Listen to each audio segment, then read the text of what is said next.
할렐루야. 오늘 이 시간도 하나님을 바라보고 예배하는 여러분 가운데에 하나님 임하시는 역사가 있기를 축복합니다. 저는 이번 코로나 사태가 터지고 두 번의 장례식을 집례했습니다. 변호균 집사님과 변시명 권사님입니다. 안타깝게도 두 분은 부자 관계입니다. 한 해에 아버지와 아들이 세상을 떠나신 것이죠. 두 분의 죽음이 다 안타깝지만 그래도 더 마음이 아팠던 것은 아들인 변호균 집사님의 장례였습니다. 변호균 집사님은 선천적인 장애를 갖고 태어났죠. 그래서 평생 그것 때문에 이제 고통을 받으셨는데 돌아가시는 길도 이 코로나 사태 때문에 돌아가셔가지고 아무도 조문을 가지 못했어요. 결국엔 제가 유족들과 함께 3일간의 장례를 치렀습니다. 평생을 힘들게 사신 분이 마지막 가시는 길도 외롭게 가시는 것 같아서 참 마음이 많이 아팠습니다. 그래서 제가 정성껏 내가 장례를 집례해야 되겠다. 이제 그런 마음 가지고 장례를 집례했고, 유족들도 너무 큰 위로를 받으셨다고 여러 번 말씀해 주셔서 보람도 있었습니다. 세상적으로 보면 이 변호균 집사님이 위로받을 길이 없습니다. 왜냐하면 아프게 태어나서 평생 고통받다가 외롭게 가셨기 때문입니다.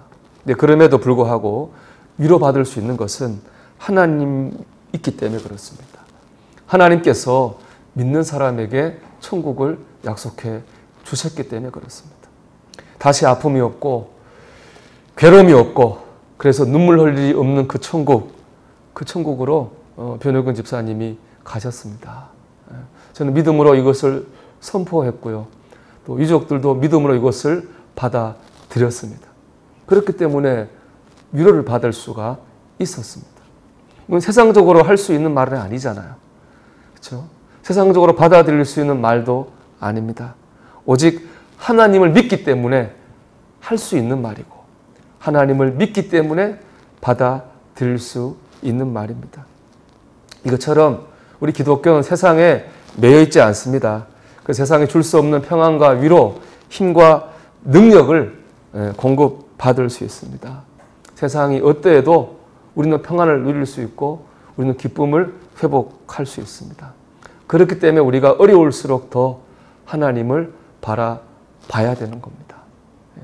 사실 지금 우리 한국 교회와 교인들 앞에 놓인 현실은 굉장히 냉엄합니다. 그리고 누구를 탓하기 전에 이 원인을 제공한 것은 우리 교회와 교인들이라고 하는 것은 부인할 수 없습니다. 또 부인해서도 안 될 일이라고 저는 생각합니다. 제가 요즘 기사 안 보고 뉴스 잘 안 보는데 어쩌다가 한번 교회 관련 기사를 봤어요. 이런 댓글이 달렸어요. 코로나 바이러스를 보면 하나님이 계시지 않든지 아니면 하나님의 교회를 버린 것이다. 그런 글을 보고 참 얼마나 마음이 아팠는가 몰라요. 시편이죠. 그 42편 3절의 말씀이 생각났어요. 사람들이 종일 내게 하는 말이 내 하나님이 어디 있느냐 하오니 내 눈물이 주야로 음식이 되었도다. 참 그런 마음, 뭐라고 말할 수 없는 그런 마음. 우리가 도둑질하고 오는 것도 아니고 강도질하는 것도 아니고 예배하는 게 그런 것보다 더 지탄받는 그런 세상이 지금 세상 아니겠습니까? 참 속상한 마음에 왜 이런 현실이 펼쳐질까 그런 마음 들었습니다. 그러다 어느 날은 부끄럽지만 원망하는 마음이 생기더라고요. 왜 이런 코로나 바이러스가 생겼지? 중국 탓도 해보고 뭐 누구 탓도 해보고 한번 탓도 한번 해보는 그런 마음이 생겼어요. 근데 오늘 말씀을 묵상하며 정신이 번쩍 들었습니다. 왜냐하면 오늘 이 말씀의 주제는 모든 일에는 다 하나님의 뜻이 있다. 이게 오늘 이 말씀의 주제이기 때문에 그렇습니다. 오늘 말씀에서 주님께서 제자들에게 앞으로 일어날 일에 대해서 이제 예언하고 계십니다. 21절의 내용이거든요. 한번 읽어볼까요? 이때로부터 예수 그리스도께서 자기가 예루살렘에 올라가 장로들과 대제사장들과 서기관들에게 많은 고난을 받고 죽임을 당하고 제3일에 살아날 것을 제자들에게 비로소 나타내시니, 이 말씀에서 주님이 하신 말씀의 핵심은 세 가지예요. 첫째는 고난, 죽음, 부활, 이 세 가지 말씀하신 거예요. 유대교의 지도자들에게 주님이 끌려가서 고난을 받아요. 그리고 죽고요. 그리고 다시 살아나실 거라는 겁니다. 근데 주님의 말씀을 들은 베드로가요, 펄쩍 뛰면서 부정적인 반응을 합니다. 22절에 베드로 이렇게 말씀해요. 베드로가 예수를 붙들고 항변하 이르되 주여 그리 마옵소서 일이 결코 죽게 미치지 아니하리이다. 베드로가 아주 부정적인 반응을 합니다. 왜 베드로는 주님의 말씀에 펄쩍 뛰면서 부정적인 반응을 했을까요? 부활을 믿지 않았기 때문에 그렇습니다. 베드로 부활을 믿지 않고 고난과 죽음만 받아들이고 바라보았기 때문에 그렇습니다. 주님이 당하신 고난과 죽음은요, 부활을 향해 나아가는 과정입니다. 그렇지 않습니까? 죽어야지 다시 사는 기적이 일어날 수 있지 않습니까? 또 주님은 이 과정을 통해서 구원받은 우리도 주님처럼 부활할 거라고 하는 걸 보여주신 겁니다. 또 주님께서는 고난과 죽음을 이기시는 승리의 주님이라고 하는 것을 보여주셨어요. 이게 바로 주님의 뜻이고 주님의 계획이었습니다. 하지만 베드로 이걸 못 받아들였어요. 만약 베드로가 이걸 믿었다면 이렇게 당황하고 이렇게 부정적인 반응을 했겠습니까? 베드로는 믿지 않은 거예요. 그냥 고난받고 그냥 죽는 것만 생각했습니다. 베드로가 생각할 때 하나님의 아들이신 주님께서 고난받고 죽는 것을 어떻게 받아들일 수가 있었겠습니까? 우리도 똑같은 것 같아요. 우리가 오늘 현실을 받아들이지 못하고 당황하고 방황하고 두려워하는 것은 왜 그렇습니까? 여기에 주의 뜻이 있다고 하는 것을 믿지 못하기 때문에 그런 거 아니겠습니까? 코로나뿐 아니겠죠. 우리가 닥친 고난, 근심, 괴로움, 우리 있잖아요. 우리가 방황하고 불안하고 근심한 이유는 왜 그렇습니까? 거기에 주의 뜻이 있다고 하는 걸 믿지 못하기 때문에 우리는 당황하고 우리는 불안하고 근심하게 됩니다. 사랑하는 여러분, 그런데 모든 일에는 다 주님의 뜻이 있습니다. 우리가 해야 될 일은, 지금 해야 될 일은 바로 이것을 믿는 것입니다. 이 모든 일에는 주님의 뜻과 계획이 있습니다. 둘째로 주님께서는 우리를 통해서 주님의 뜻과 계획을 이루어 가신다고 하는 거예요. 24절에서 주님께서 제 아들에게 이렇게 말씀하셨어요. 누구든지 나를 따라오려거든 자기를 부인하고 자기 십자가를 지고 나를 따를 것이니라. 제자들에게 주님 십자가를 지라고 하셨어요. 왜 그랬을까요? 주님의 뜻을 그 제자들을 통해서 이루는 것이 주님의 뜻이기 때문에 그렇습니다. 여러분, 주님께서는요, 뜻과 계획을 가지고 계신데요, 그거를 다른 사람이 아니라 우리를 통해서 주님의 뜻과 계획을 이루어 가시는 줄 믿습니다. 그렇기 때문에 우리는 내 몫의 십자가를 져야 됩니다. 내가 할 일을 해야 됩니다. 그럴 때 주의 뜻이 이 땅에 이루어지기 때문에 그렇습니다. 우리가 해야 될 일은 뭘까요? 제일 먼저 해야 될 일은 회개해야 됩니다. 우리 회개해야 돼요. 여러분, 문제를 알아야지, 문제를 정확히 알아야지 해결책을 찾아가는 거 아니겠습니까? 마찬가지입니다. 진정한 회개를 통해서 나를 돌아볼 때 도무지 내가 져야 될 십자가가 무언가를 알 수 있고 질 수도 있습니다. 그래서 주님께서도 먼저 자기를 부인한 다음에 자기 십자가를 지라고 하셨잖아요. 자기 부인이 바로 회개거든요. 지금은 우리가 회개할 때입니다. 어려울 때 제일 위험한 거는 남 탓이에요. 남 탓. 누구 때문에? 그거 아닙니다. 이렇게 해서 우리 한국교회가 살아날 길이 없다고 저는 생각합니다.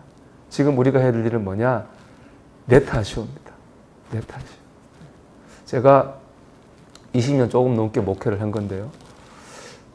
느끼는 게 있어요. 이렇게 사람을 만나서 대할 때 그분이 내 탓이요 하는 분이 있습니다. 그런 분을 만나면 참 교회답구나, 교인 같구나 그런 생각이 들어요. 솔직히. 그런데 반대인 분이 있어요. 누구 때문에 은혜를 못 받고 누구 때문에 그런 사람 만나요. 그런 대화 가운데서 실망돼요. 교회가 별다르지 않구나. 결국에 교회가 교회다워지고 위상이 올라가는 때는요, 남 탓할 때가 아닌 것 같아요. 내 탓이요 할 때 교회의 위상이 올라간다고요. 우리가 지금 떨어진 이 교회의 위상을 올리는 방법은 남 탓이 아니에요. 내 탓이에요. 과연 나는 참 목사답게 살아왔나 돌아봐야 될 것 같아요. 나는 장로답게 신앙생활을 해왔나 돌아봐야 되겠죠. 나는 권사답게, 나는 정말 그리스도인답게 살고 있나 우리 자신을 돌아봐야 될 줄 믿습니다. 이것이 바로 우리가 우리 자신 교회를 회복하는 길입니다. 한 개인이나 가정으로 봐서도 그렇죠. 어떤 어려움을 만났을 때 내 탓이 회개해야 됩니다. 그때 하나님께서 그 기도에 응답하십니다. 병이 낫고 인생의 문제가 해결되고 살 길이 열립니다. 언제요? 회개할 때 그렇잖아요. 회개할 때 역사가 나타나잖아요. 남 탓해서 역사가 나타나나요? 그렇지 않습니다. 그렇기 때문에 지금 우리가 하나님 앞에서 해야 될 일은 뭐냐? 나를 돌아보면서 회개해야 할 때입니다. 그때 깨닫게 해주신 것을 붙잡고 나아가야 될 줄로 믿습니다. 그 해야 될 일이 있겠죠, 각자마다. 근데 이제 우리 각자 해야 될 일이 있지만은 그 중에서 우리 모두가 해야 될 일이 하나 있습니다. 그건 뭐냐? 예배자의 삶을 회복하는 겁니다. 사실 우리가 지금 이렇게 소수가 인터넷으로 이렇게 예배하고 있는데 제일 고민이 예배입니다. 어떻게 예배를 드려야 되나 참 고민이 많이 됩니다. 어쨌든 이제 그런 생각을 합니다. 어떻게 예배 드리는 간에 중요한 건 뭐예요? 예배 드리는 사람의 중심입니다. 교회 와서 예배하든 인터넷으로 예배하든 하나님이 보시는 건 예배하는 그 사람의 중심이기 때문에 그렇습니다. 그러니까 지금 우리가 해야 될 일은 예배를 더 잘 드리는 거예요. 제가 사역했던 단백교회 장로님께 들은 얘기입니다. 그 마을에 교인 중에 처음으로 장례가 났습니다. 그러니까 그 마을에 처음으로 기독교식으로 장례를 치르게 된 거예요. 사실은 유교식은 좀 엄격하잖아요. 유교는 절차가 많이 있어요. 어떻게 보면 보기에 따라 거기에 비하면 이 기독교식은 좀 약식으로 보일 수가 있어요. 근데 그러면 시골 분들은 좀 가볍게 보거든요. 그래서 그 장로님 하신 말씀이 굉장히 그렇게 보이지 않으려고 노력을 많이 하셨다고 그래요.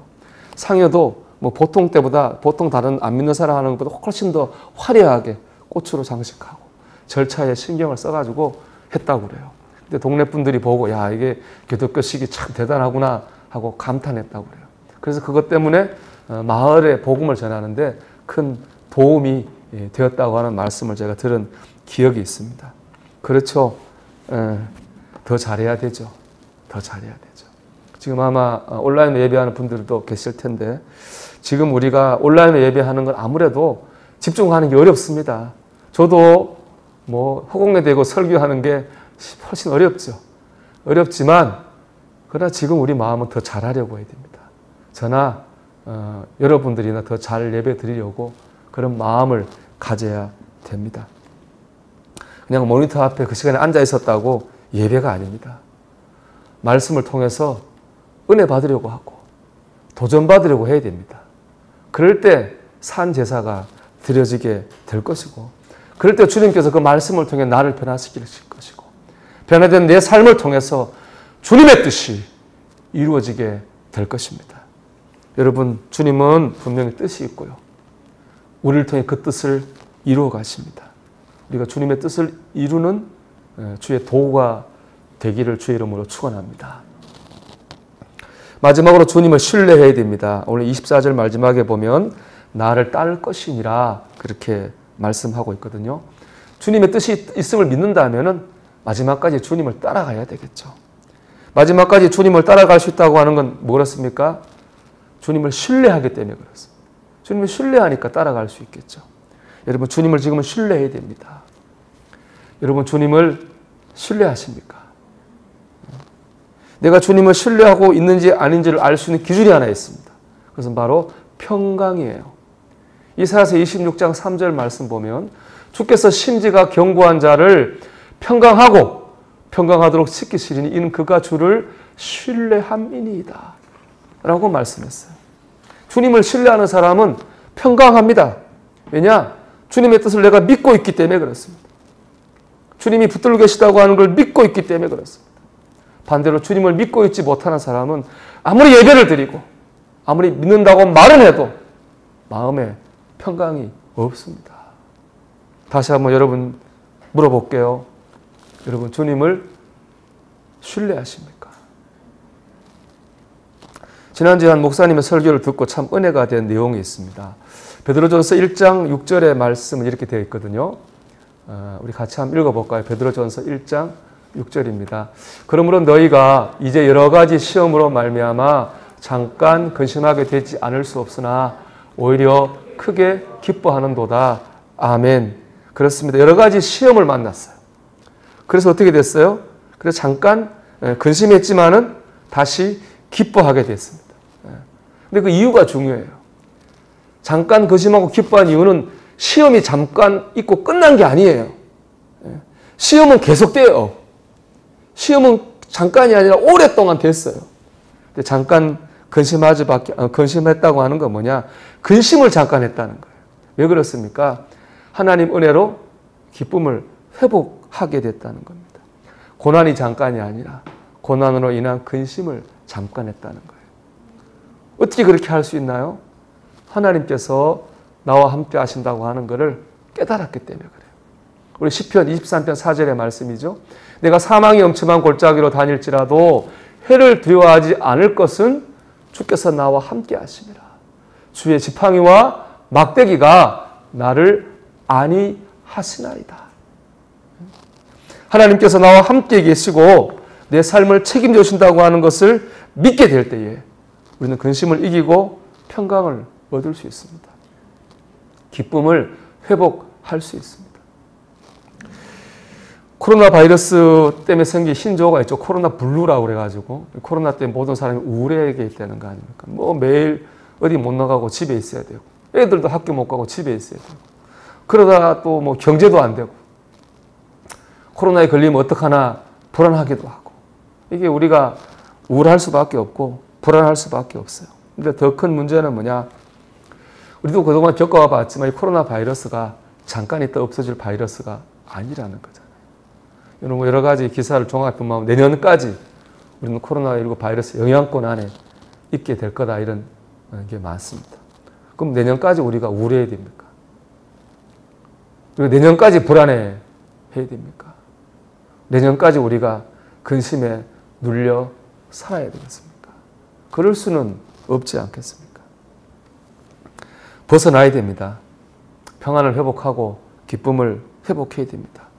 우리 그리스도인들은 그래야 됩니다. 항상 기뻐하라. 그죠? 명령이잖아요. 하나님 함께 하시기 때문에 그렇습니다. 근데 저절로 그게 되지는 않죠.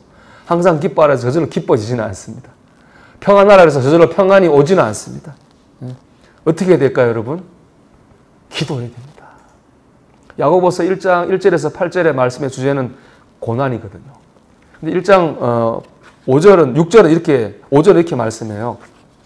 같이 읽어볼게요. 야고보서 1장 우리 5절의 말씀. 너희 중에 누구든지 지혜가 부족하거든 모든 사람에게 후히 주시고 꾸짖지 아니하시는 하나님께 구하라. 그리하면 주시리라. 아멘. 여기 뭐 고난 당할 때 필요한 게 있어요. 뭐예요? 지혜죠.